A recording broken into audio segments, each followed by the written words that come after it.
je rencontre la danse assez tard dans ma vie, je pense 20 ans, autour de 20 ans. Je rencontre la danse à Montpellier. Je vais très vite me rendre compte que j'ai envie de faire ça et que je vais pratiquement tout abandonner autour pour me consacrer à ça.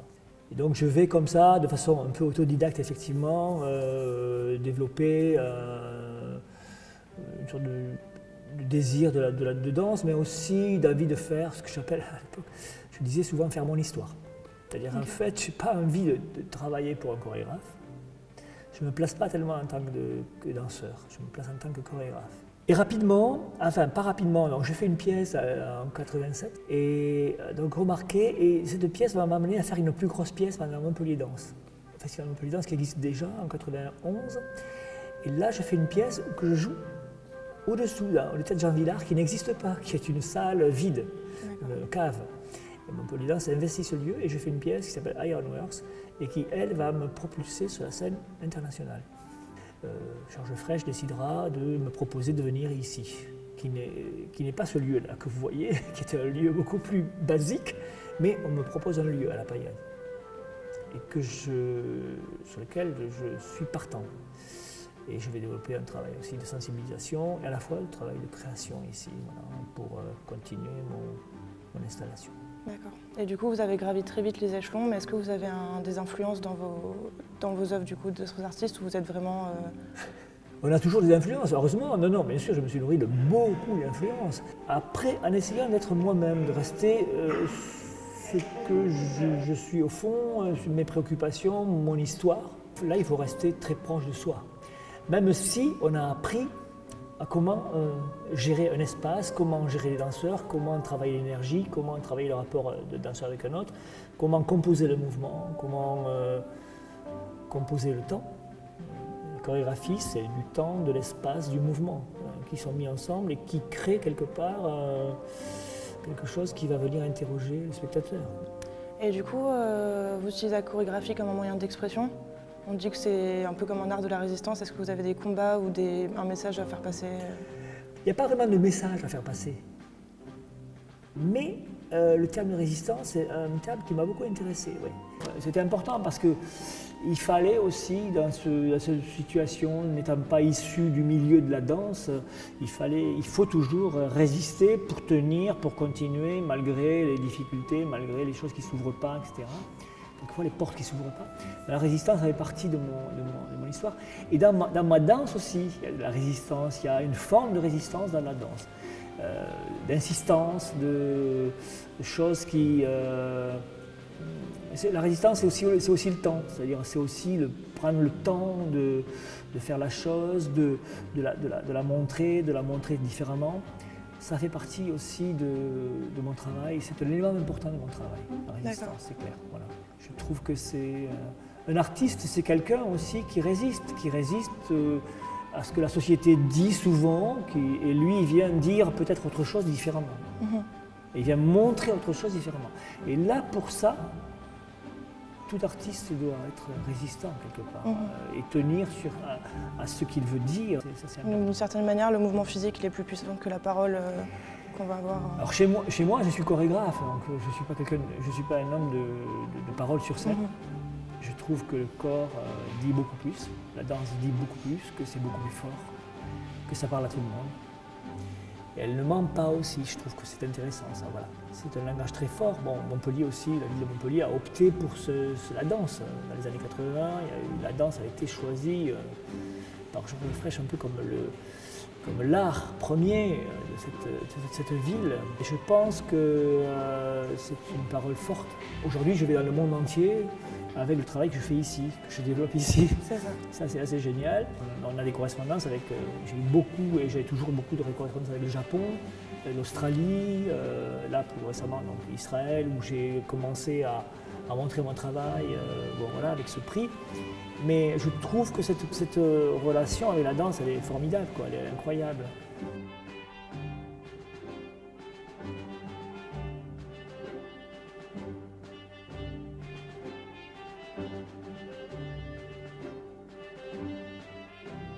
Et justement, vous avez un public qui est très attaché au Japon et en Australie, peut-être plus qu'ici même. Vous pensez qu'il y a plus de sensibilité à votre art là-bas ou c'est... Non, je crois que c'est pas ça. C'est que nul n'est prophète en son pays, c'est-à-dire que comme je suis d'ici, de toute façon, ça va être plus difficile pour moi ici.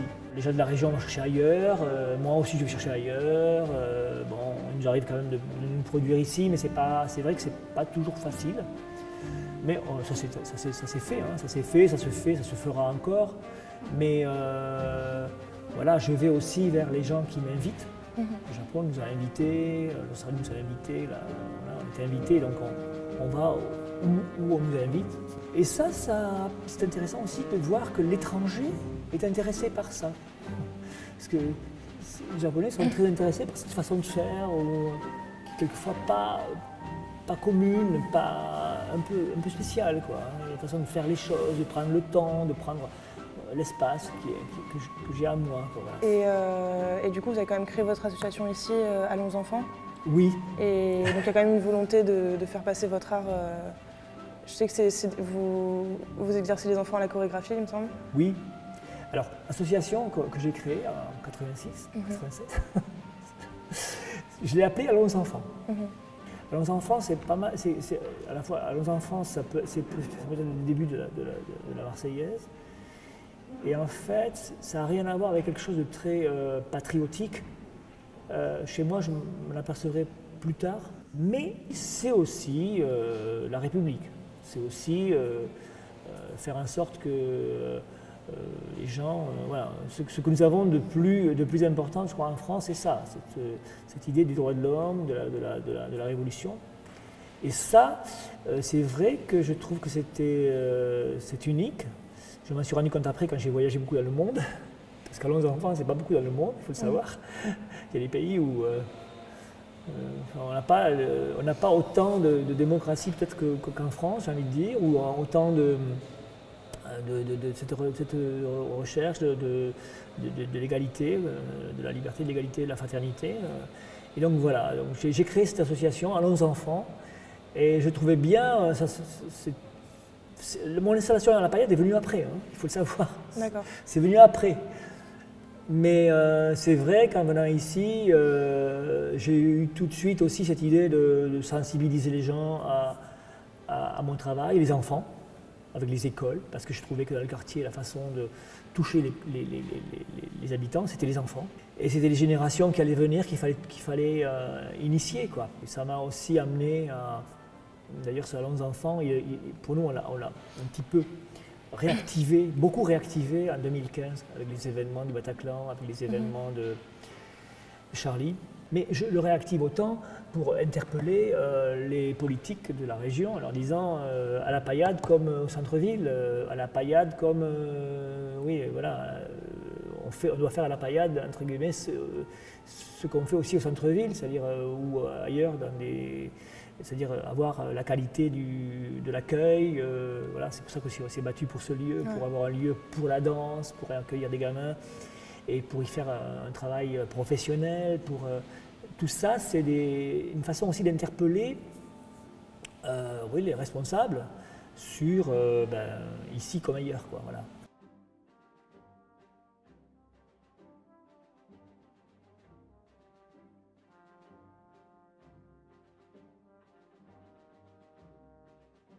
Et par rapport au prix que vous avez eu pour le Shanghai Boléro, du coup, pourquoi vous avez revisité le Boléro de Ravel? Qu'est-ce que vous avez voulu...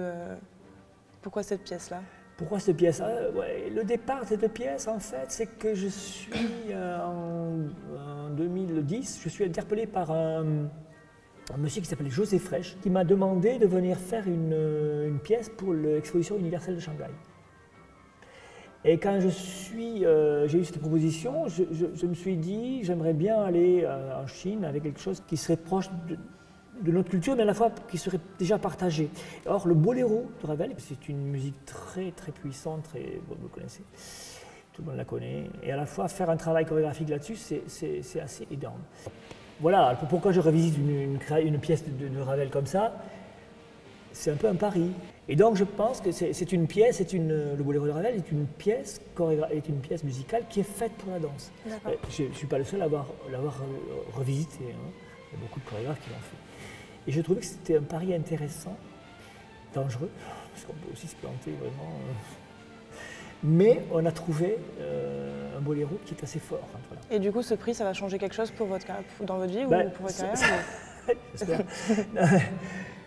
C'était intéressant. Ce qui était intéressant dans ce prix, pour moi qui suis ici à la Paillade, installé, une compagnie qui n'est pas très fortunée non plus, avoir un premier prix à Jérusalem, c'est intéressant. Je trouve que c'est bien. Voilà, un type qui est là, il est primé à Jérusalem, au milieu de compagnies israéliennes, belges, qui sont des gens, vous savez qu'Israël est vraiment une nation de la danse.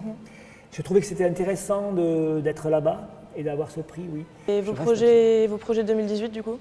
Le projet 2018, ben c'est la Finlande, je pense qu'on va à Berlin, on va aussi à Birmingham, on va aussi à Quimper, on va à Madrid, on va en Catalogne, on va se promener beaucoup, on va bouger beaucoup, à la fois avec le boléro, mais à la fois on va à Heidelberg prochainement avec Le Jeune Homme et la Mort qui vient d'être créé, une autre pièce que j'ai créée récemment. On va jouer ici le 6 février, je peux le dire, le 6 février à 18h. On m'a présenté Le Jeune Homme et la Mort dans ce lieu ici. D'accord. C'est une générale ouverte, ce qu'on appelle. C'est-à-dire, on vous montrer le travail avant de partir ailleurs avec la pièce.